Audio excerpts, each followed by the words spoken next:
여러분, 우리 가을에는 누구나 다 시인이 된다고 하잖아요. 그 예민한 우리 감수성을 좀 우리 주님과 이렇게 좀 교제하는데 좀 같이 이렇게 했으면 참 좋겠습니다.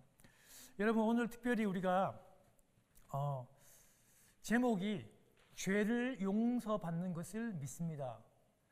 여러분, 우리 하나님께서, 주님께서 내가 예수 그리스도의 피로 내 죄가 용서받았다는 것을 매 사도신경 신앙 고백마다 그렇게 하기를 원하셨고, 또 이 부분들을 사도신경 안에 넣어 놓으셨습니다. 그래서 내가 죄인이다, 내가 무엇을 잘못했길래 내가 죄인일까, 우리가 그런 생각이 아니라 어쩌면 우리는 날마다 우리가 죄 용서받았다는 사실을 우리는 끊임없이 고백하고 기억해야 한다는 사실을 절대 잊어서는 안 됩니다. 왜냐하면 이 죄의 문제, 그리고 내가 죄 용서받았다고 하는 이 모든 사실이 복음과 하나님과 바로 직결되어 있기 때문입니다. 여러분, 사도신경 특별히 이 부분, 그러니까 예전 번역은 죄를 사하여 주시고, 그리고 좀 번역된 사도신경은 나는 죄를 용서받는 것을 믿습니다, 이렇게 여러분 번역됐는데요. 여러분, 이 고백이 우리에게 크게 좀 감동스럽거나 감격이 되지 않는 이유는 저를 포함해서 우리 모두는 내 자신이 굉장히 괜찮다고 생각해요. 나는 교회도 다니고, 나는 전통적으로 믿음의 가정에서 태어났고, 나는 목사고, 나는 집사고, 나는 그래도 성경의 가르침대로 바르게 살아가는 좀 괜찮은 사람이라고 생각하는 경우가 많습니다. 그렇기 때문에 내가 죽어야 할 만큼 그런 큰 죄를 지었다는 것을 인식하지도 못하고 인정하지도 못하기 때문에 이 내용이 우리에게 크게 감동으로 다가오지 않는 것입니다. 여러분, 우리는 우리가 생각하는 만큼 그렇게 괜찮은 사람들이 아닙니다. 우리 지난 우리 에베소서 여러분 그 큐티 묵상을 다 함께 했는데요. 여러분, 그 에베소 2장에 나오는 것처럼 우리는 정말 예수 그리스도를 믿기 전에는 본질상 저주의 자녀였어요. 여러분, 이게 제 말이 아닙니다. 성경이 그렇게 얘기하고 있잖아요. 우리는 저주받은 자들이고 사형 선고를 받은 자들이고 이미 죽었던 그런 자들이었어요. 여러분, 분명 이런 생각은 우리를 거북하게 하고 우리를 불편하게 하겠지만, 내가 죄인이 아니고, 나는 죄인이 아니고 스스로 나는 괜찮은 사람이고 스스로 이 죄의 문제를 풀어갈 수 있고 해결할 수 있는 괜찮은 사람이라고 생각한다면, 여러분, 우리 주님께서 왜 이 땅에 오셨겠습니까? 왜 주님께서 성육신 하셔가지고 십자가를 지시고 왜 여러분과 저를 그렇게 구원했겠습니까? 그럴 이유가 없는 것이죠. 내가 죄인이었다가 저주받은 상태에 있다가 내가 죄로 인하여 죽어야 했던 존재였다가 용서받은 존재가 되었다는 것을 인정하지 않는다면, 여러분, 우리가 지금 하고 있는 이 신앙생활, 믿음 생활은 출발 자체가 안 되는 겁니다. 좀 불편해도 우리는 죄인이었고 용서받은 존재로 이 예배에 섰다는 것을 여러분 꼭 기억하셔야 돼요. 우리 지난주 여러분 우리 그 큐티했던 본문, 오늘 여러분들에게 다시 큐티책을 이 달치를 우리가 11월 달치를 나눠 드릴 텐데요. 여러분, 에베소 2장 우리 1절부터 3절에 보면 구원받기 전에 그 인간의 상태를 그렇게 여러분 이야기하고 있잖아요. 구원받기 전에 여러분과 저는 허물과 죄로 죽었어요. 죽을 수밖에 없는 상황이 아니라 완전 그냥 죄로 죽었어요. 그리고 우리는요, 이 세상의 이 풍조를 따랐고 공중의 권세 잡은 자 마귀를 따라 다녔어요. 그리고 육체의 욕심을 따라 지내며 육체의 원하는 것을 마음대로 행하는 그런 사람들이었다고. 여러분, 그런 사람을 성경은 본질상 진노의 자녀다. 여러분, 우리가 예수 믿기 전에, 구원받기 전에 그런 사람들이었어요. 여러분, 그렇게 우리가 막 죄 가운데 마귀를 따라다니고 내 욕심대로, 내 정욕대로 따라서 행하는 그 동사가, 그 헬라어 동사가 페리파티오라고 하는 동사라고 제가 수요일 날 말씀을 드렸잖아요. 여러분, 이 헬라어 페라파티오라는 동사는요, 시장에서 물건을 사러 갈 때 막 돌아다니는 거예요. 여러분, 저는 참 이 쇼핑을 잘 못하는데, 내가 물건을 여러분 사기 위해서 돌아다니는데, 내가 그 원하는 물건을 살 때까지 계속 돌아다니는 것을 얘기해요. 그렇듯이 내가 음욕과 이성과 돈과 쾌락을 구해질 때까지 그렇게 끊임없이 중독자처럼 그렇게 돌아다니는 단어가 바로 여러분 이 페리파티오라고 하는 단어인데, 우리가 세상에서 마귀를 따라다니고 우리가 죄를 지을 때 그렇게 한다는 거예요. 마치 중독자처럼 멈출 수 없듯이 그렇게 한다는 거예요. 여러분, 우리가 요즘에 이런 단어를 참 많이 들어요. 제가 어렸을 때는 이런 단어를 참 들은 적이 없는데, 여러분, 이 죄라고 하는 단어가요, 여러분 하말테라고 하는 원어예요, 헬라어가. 근데 여러분 많이 들어봤잖아요. 여러분, 이 화살을 쏘는 궁수가 목표 관역을 향해 쐈는데 이 화살이 그 중앙으로 날아가지 않고 빗나가는 거, 여러분 그 단어에서 죄가 왔어요. 내가 거짓말을 하고 내가 무엇을 훔치고 누구를 때리고 하기 전에, 이런 폭력을 쓰는 여러분 그런 죄라는 나쁜 행동을 하기 전에, 여러분 이 죄는요, 먼저 나의 얼굴을 하나님으로 구하지 않는 거예요. 내 얼굴이 하나님을 향해 있지 않고 내 마음이 하나님과 함께 하지도 않고 내 마음이 하나님과 함께 할 마음도 없는 게 죄입니다, 여러분. 그리고 내가 하나님을 찾지 않는 것. 여러분, 그 상태가 이미 죄를 범한 것이고 이미 죄가 시작된 것이죠. 여러분, 죄악 중에서도 우리 하나님이 제일 싫어하는 죄악이죠. 우상 숭배하는 거 제일 싫어합니다. 우리 십계명 중에도 처음으로 그렇게 나왔죠, 그죠? 여러분, 그런데요, 이 우상의 숭배, 여러분 잘 알잖아요. 뭐 형상을 만들어 놓고 뭐 불상 앞에서 빌고 절하고 하는 것도 우상 숭배죠, 맞습니다.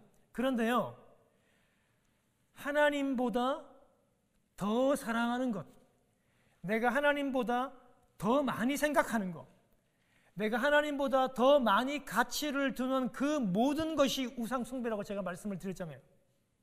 그런 차원에서 내가 가장 관심이 많은 주식 투자, 재테크, 여러분의 우상이 될 수 있습니다.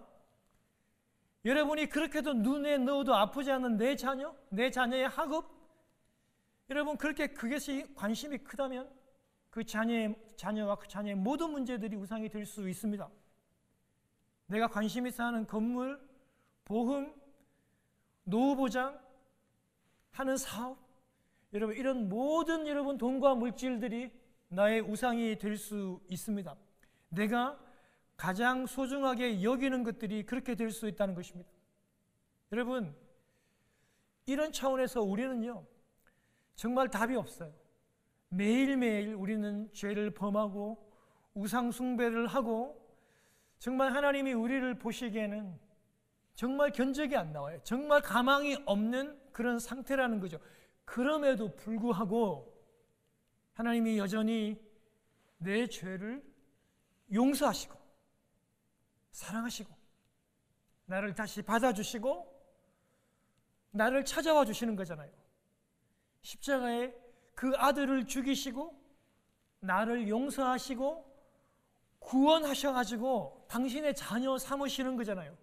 다시 내가 하나님 아버지를, 우리는 여러분 원래 본질상 진노의 자녀라서 사단을 쫓고 따라다니면서 여러분 그 마귀의 자식들이에요. 너희 아비 마귀라 그러잖아요, 성경에서. 그랬던 그를 예수 그리스도의 십자가의 피로 우리를 다시 아빠, 아바 아버지라고 부를 수 있도록 그렇게 해 주셨다는 겁니다. 누구 때문에요? 오직 예수 그리스도의 피로, 그 어린 양의 피로 그렇게 우리의 죄를 씻어 주셨다는 거예요. 여러분, 우리가 너무나도 잘 알고 있는 성경이니까 여러분 꼭 한번 들어보세요. 이사야 1장 18절에 하나님이 말씀하십니다. 너희의 죄가 주홍 같고 진홍 같을지라도 어떻게 한다고요? 눈같이 희게 하고 양털같이 희게 되리라. 누구를 통해서? 어린 양 예수 그리스도의 피로 말미암아. 여러분, 이사야 53장 6절 우리가 너무 잘 알고 있는 내용이잖아요. 우리는 각기 다 제 길로 갔거늘 여호와께서 우리의 모든 죄악을 그에게 감당시키셨다. 그 어린 양 예수 그리스도에게 감당시켰으니까 그 어린 양 예수가 어떻게 해요? 찔리고 상하고 징계를 받고 채찍을 맞지 않습니까? 여러분과 저를 위해서 우리의 허물과 죄악 때문에 그가 바로 세상의 죄를 지고 오신 어린 양 예수 그리스도십니다. 여러분 믿으시죠? 여러분 주님은요 최후의 만찬에 여러분 성찬식, 여러분 그걸 기억해서 우리가 매달 한 번씩 성찬식을 하고 있잖아요. 최후의 만찬에서 주님이 그 잔을 드시고 이것이 나의 피라고 말씀하시면서 주님이 이렇게 말씀하시잖아요. 이것은 죄 사함을 얻게 하려고 많은 사람들을 위하여 흘리는 나의 피다.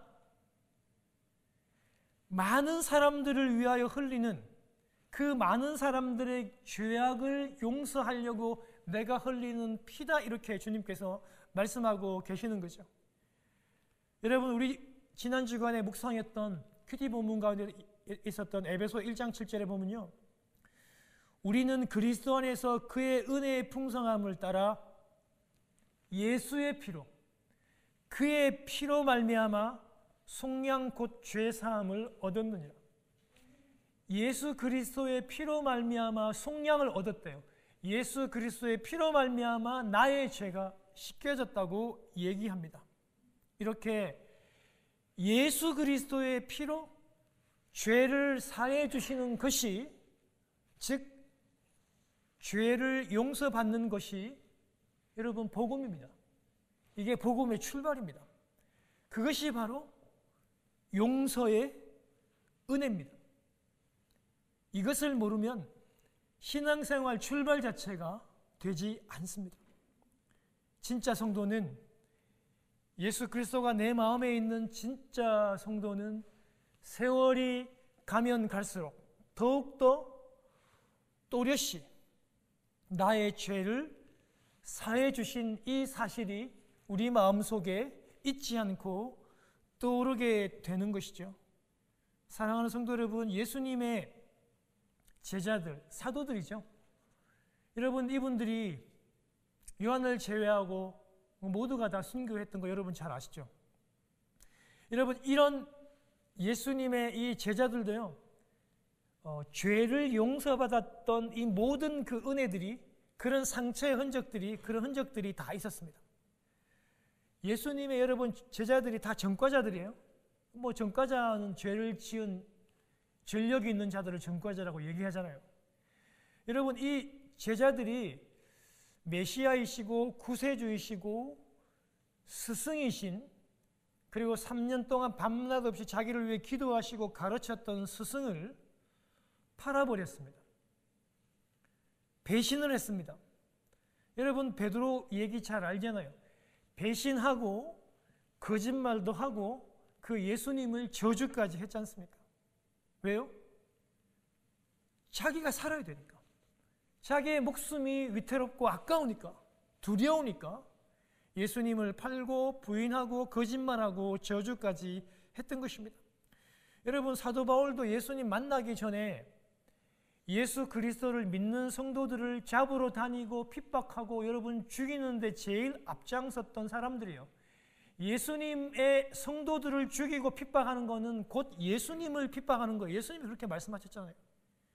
그렇게 죄인 중에서도 괴수, 우두머리라고 자신을 표현을 했지 않습니까? 그런데 우리 주님께서는요, 그런 모든 제자들의, 사도들의 죄를 다 용서하셨고 부활하셔서 부활의 육체의 몸으로 직접 제자들을 찾아가셔가지고 음식을 마련해 놓고 함께 밥을 먹고 식사하면서 그들의 죄를 용서해 주시고 다시 사역의 자리로 불러주셨습니다. 여러분, 무엇이 제자들에게 가장 큰 용서입니까? 다시 제자의 자리로 불러주는 겁니다. 다시 사역 일을 주는 겁니다. 주님께서 이렇게 배신자들, 전과자들을 다 용서하시고 사역자들로 세우셨던 것입니다. 사랑하는 성도 여러분, 여러분들은 어떠신가요? 여러분은 그 용서의 은혜가 있으신가요? 날마다 그 용서의 은혜를 생각하시나요? 저는 믿습니다. 여러분들이 매일 그 용서의 은혜와 함께 하신다는 사실을요. 여러분 기억하십시오. 우리도 역시 분명 본질상 저주의 진노의 자녀에서 여러분 우리도 그렇게 마귀를 쫓아다니고 그렇게 우상 숭배를 했습니다. 그렇게 죄를 갈구하면서 중독자처럼 죄를 찾아 헤맸습니다. 우리는 저주받고 죽게 될 사람들이었습니다. 그런데 예수 그리스도 그 어린 양의 보혈을 통하여 우리는 씻음을 받고 구원을 받았다는 것입니다. 할렐루야. 이 사실을 매일 순간순간마다 기억하는 여러분이 되시기를 원하고요. 여러분 사도신경 안에 분명히 이 내용들이 들어가 있고 고백하기를 하나님께서도 원하셨다는 것입니다. 사랑하는 여러분, 그렇다면 이렇게 예수의 피로 용서받은 저와 여러분 성도잖아요. 이 성도가 모인 이 교회 공동체는요, 용서의 은혜가 흘러 넘쳐야 돼요. 우리 교회는 그렇죠. 서로 항상 용납하고 이해하고 용서하죠. 그리고 교회는요, 이 용서가 주도하는 공동체가 돼야 돼요. 그리고 정말 중요한 거는요, 반드시 이 용서의 은혜는 거기서 머무는 것이 아니라 용서의 능력과 용서의 행함으로 나가야 돼요. 여기서 머물면 안 돼요. 용서의 은혜는 그냥 나만 은혜 받고 나만 용서받았다 여기서 머물면 안 되고, 이 용서의 은혜는 발전해서 반드시 용서하는 행동으로, 용서하는 능력으로 그렇게 진행되어져 나가야 돼요. 그게 바로 교회입니다. 여러분, 저도 아주 어릴 적에도 읽었고 또 아내의 추천을 받아가지고 다시 읽었던 책이 있어요. 여러분, 우리 나다니엘 호손이라고 하는 여러분 그 유명한 미국 외교관이었기도 하고 소설가였던, 한 200년 벌써 넘었죠. 19세기 1800년 때 벌써 여러분 그 소설들을 썼잖아요. 큰바위의 얼굴도 썼고 소설을 썼고, 그리고 그 유명한, 그렇죠, 주홍글씨. 여러분 이 소설이 얼마나 여러분 유명했는지 전 세계 사람들이, 여러분 사람에게 낙인을 찍는다 그러잖아요. 왕따를 시키고 사람들을 소외시키고 낙인을 찍는다는 그 단어와 여러분 이 주홍글씨를 같이 사용할 정도로 정말 유명한 소설입니다. 여러분 다 읽으셨죠? 잘 알고 있죠? 여러분 이 소설이요, 미국 식민지 초기에, 그러니까 19세기죠. 1800년대에 그 청교도들이 여러분 보스톤에 정착을 하던 그런 배경으로 이 소설이 쓰여졌습니다. 여러분 그 육체적인 장애를 가지고 있으면서도 책을 너무 좋아하고 의학 학자이면서 의사였던 남편, 다음에 가명으로 칠링워스라고 하는 이름을 쓰잖아요. 여러분 이 남편이 아내 헤스트라고 하는 여인을 먼저 여러분 보스턴으로 보냅니다. 그런데 여러분 이 아내 헤스턴 프린이 남편이 없는 가운데 여러분 어떻게 됩니까? 남편이 없는 가운데 아이를 임신하게 됩니다. 당시 그렇게도 엄격한 청교도 공동체에서는 이런 간음과 이런 분류는 당연히 사형에 해당합니다. 여러분 소설의 줄거리를 다 여러분 읽어서 알겠지만 여러분 이 여인 헤스터의 딸이죠. 펄이라고 하는 여러분 이 딸을 가지게 했던 불륜남은요, 여러분 알죠? 바로 이 여인 헤스터의 그 교회 담임 목사입니다. 딤즈데일이라고 하는 너무나도 잘생기고 설교도 잘하는 장래가 유망한 젊은 목사님, 그리고 영국의 아주 유명한 명문학교를 나온 담임 목사님 딤즈데일이 여러분 이 불륜 남자입니다. 여러분 그런데 여러분 이 햇선이라고 하는 여러분 여인이 끝까지 이 아기의 아빠를 밝히기를 거부하고 모든 죄를 자신이 이렇게 뒤집어 쓰게 되죠.